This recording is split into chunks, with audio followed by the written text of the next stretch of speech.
Hey, Topping Life's Math and History, and we're going to be reviewing graphing parabolas because tomorrow is our first day of exams.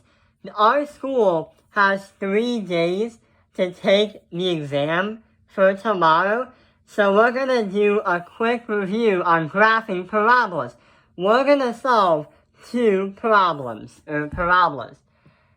X squared, so negative x squared, plus 10x minus 25, and 2x squared minus 2x minus 3. So not only we're going to graph them, but we're also going to put them on analytics. So we're going to analyze what's the vertex, the axis of symmetry, y-intercept, if it's facing up or down, or what the minimum or the maximum is. So let's start with this one. So we have negative x squared plus 10x minus 25.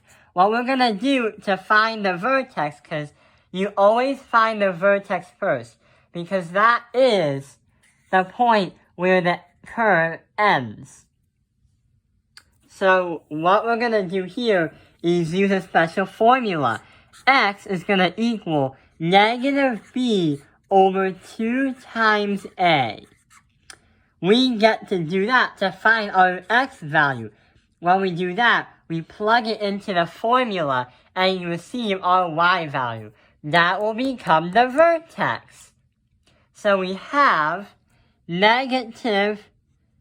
x equals negative 10, because that's our b value.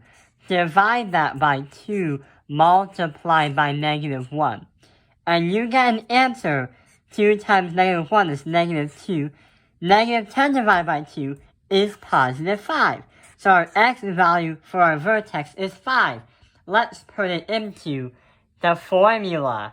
So we have negative 5 squared plus 10x, or 10 times 5, minus 25. So 5 times 5 is 25, but we have that negative, plus 50, because 10 times 5 is 50, minus 25. So when you do that, you will be able to get equal to 0. So we have a point, our x value is 5, and 0 is our y point. So here is our vertex. So we're going to put 5, 0 right there. We found the vertex. Another thing we can quickly find out is if it's the minimum or the maximum and up or down. If you have your ax squared value, your a value as a positive, it will be facing up. If it's negative, it will be facing down. And before you actually look at the parabola on the graph, we can understand it's facing down because it has a negative a value. So we're going to say it's facing down. The same thing with the minimum or maximum. If you have a minimum, that means you have a positive a value. If you have a maximum, that means you have a negative a value. Here is positive, and here is a negative. Since we have a negative a value of negative x, that means we're going to have a maximum. So we're going to circle that. So we did 3 things that we can easily find out. Let's graph the vertex, or point the vertex.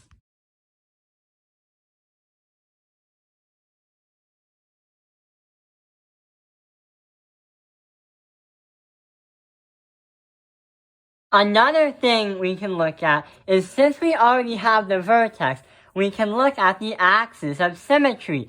The axis of symmetry is going to be where the middle of the parabola is, and that is going to be by your x value of your vertex. So your x value is going to be 5 in the vertex. So x is going to equal 5. That's your axis of symmetry. This is what it looks like on the graph.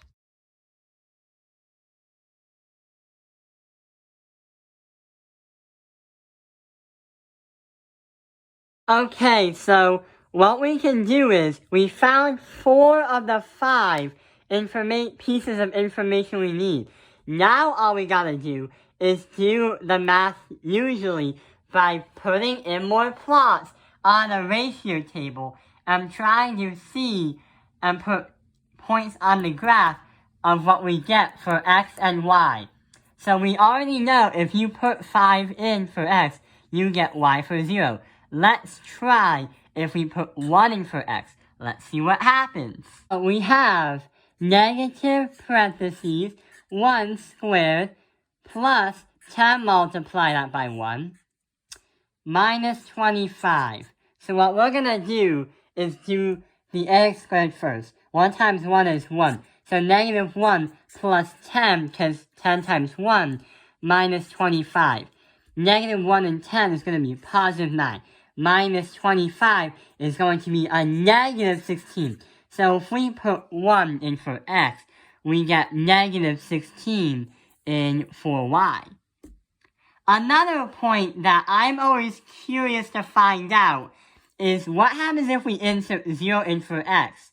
Because that is not only going to get you another point, but it's also going to help you get to your y-intercept as fast as possible. Let's see what happens. So we have negative 0 squared plus 10 multiplied by 0 minus 25.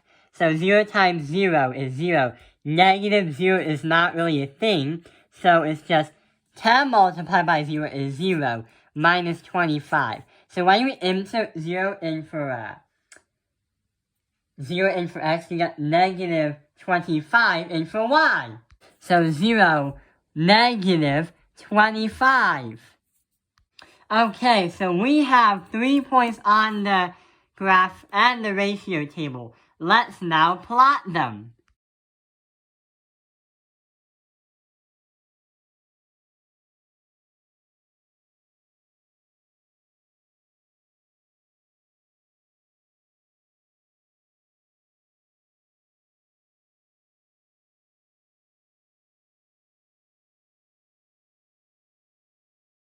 Okay, so we have 3 points on the graph, or on the ratio table. Sometimes your math teacher wants you to put 5 points. So if you take a look at the axis of symmetry as x equals 5, and the points you have already on the graph that we showed earlier, you can actually count from the points and go across the axis of symmetry and find the opposite of it. We found that our y-intercept is 0, negative 25, and we have all of our information. Now, let's look and see what the parabola looks like and find the 2 extra points on the graph.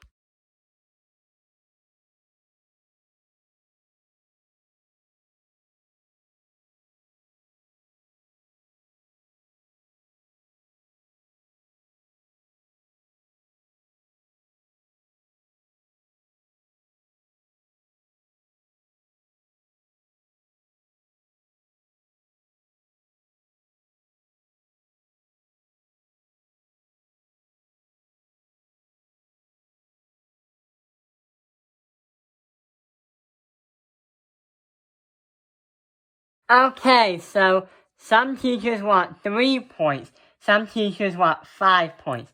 So we did everything we need to do to solve this problem and put the parabola on the graph. Now let's solve one more problem. So we are going to transition to a different problem. 2x squared minus 2x minus 3. Let's look at the vertex.